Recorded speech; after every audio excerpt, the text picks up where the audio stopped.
Has this ever happened to you? Or this? Well, you're in luck. In this video, I'm going to teach you how to beat the annoying crouching gamers in your lobbies and get you ranking up fast. In order to beat little crouching shits, you need to understand the enemy. Let's get into their heads. Why do they do this? There's two reasons why little bastards will do this. 1, fear. 2, ego. Let's go over fear. Think from your perspective. Anytime you've been caught off guard, what did you do? You probably sprayed, probably jolted from your seat, and every so often you start to crouch because you were caught off guard. Most of the time, your enemy is probably falling victim to the same tendency. Rest assured, if they catch you with this little tactic, they're likely going to get punished for it in the future. Now, how about ego? Ego crouching happens when you miss a few shots at the beginning of a fight that you should have won. So in order to fix things, you have the brilliant idea of dropping into a crouch to make your next few shots accurate. Meanwhile, the son of a bitch 90-degree flicks your ass into oblivion. Sound familiar?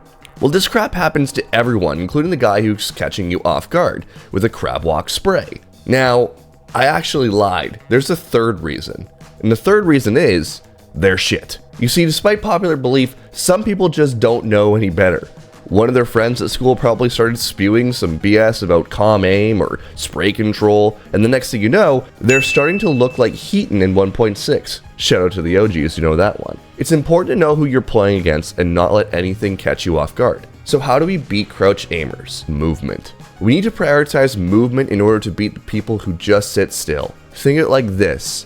If a person wants to be a killjoy turret, the last thing we want to do is give them an easy target. Making someone have to rely fully on aim will yield inconsistent results, and this is you using your mouse across the screen. Because natural aim from purely mouse movements can be on one day and off the other. When a person crouches, they marry themselves to that position. An example of this comes from poker. When a player moves all in, they eliminate any options they have for betting and are relying exclusively on their chance that their cards will carry them to victory. Now immediately what you're going to say is, well, Worthy, they shoot me and I can't move. In this case, I would back up your footage and ask yourself, are you overcommitting on a peak or an angle that you don't have enough information on?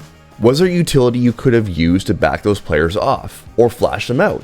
Was your crosshair placement in a good spot, or were you overswinging the angle? A lot of times, it's these small micro things we overlook when it comes to winning the gunfight. So now that we have the solution, allow me to mess with your brain real good and say, crouching is actually a good thing in gunfights. Okay, so hear me out. There's actually legitimate times you want to be crouching in a gunfight. And those times are when you're peeking into an enemy that knows you're there, when an opponent is peeking into you, when you're crossing a common angle, and when you're cleaning a kill that's been damaged. Let's start with the first point. Naturally in ranked, players are competent enough to relatively know where to place their crosshair for head level. The theory is, in order to win a gunfight where your opponent knows where you are and where you can peek from, you can peek the opponent with a crouch in order to make the opponent miss the first crucial shot in a burst. This will often lead to victories. Now here's where the low ranked players come screaming at me in the comments. In my rank, they aim at the chest. First of all, cut the cope. If you're in a low rank, the chance that a person is aiming anywhere on you at all is a miracle in and of itself. And your exception does not overrule the rule. I don't deny there are times you're probably going to get absolutely annihilated, but I would argue most of these situations you're likely going to come out on top.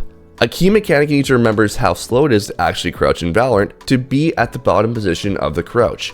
If you're going for these peaks, remember that every action you input is likely a second behind when registering on the server. The agent slowly drops in that position, so if you drop into your crouch as you're peeking, you're likely still in the headshot zone for crosshair placement. I find a lot of times this is the issue with students complaining their opponents are aiming at their chest. It's just in reality, them running into a headshot. Now point number 2 is one where you're pretty well done and dusted in a few moments, and you're basically praying to every chiseled Greek god you can think of for salvation for the next gunfight. When the opponent has you cornered, it's viable to drop into crouch and start the gunfight from the ground. Once you shoot your first shot, you can start standing, making your headshot hitbox have constant motion.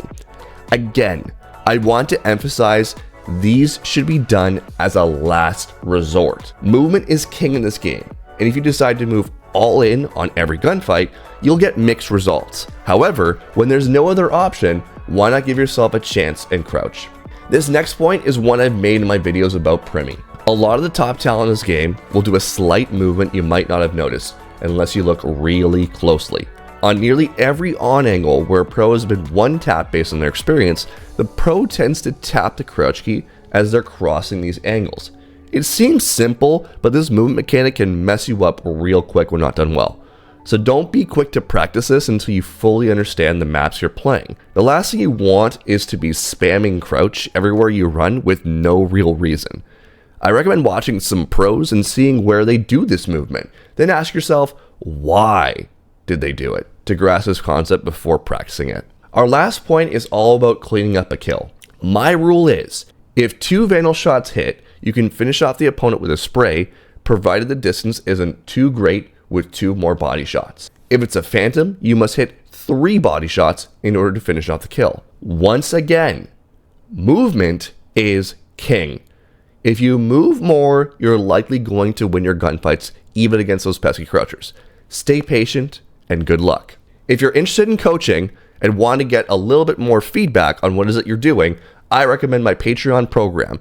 Take a look at discord.gg/worthytv, join on up, and join the Patreon program today.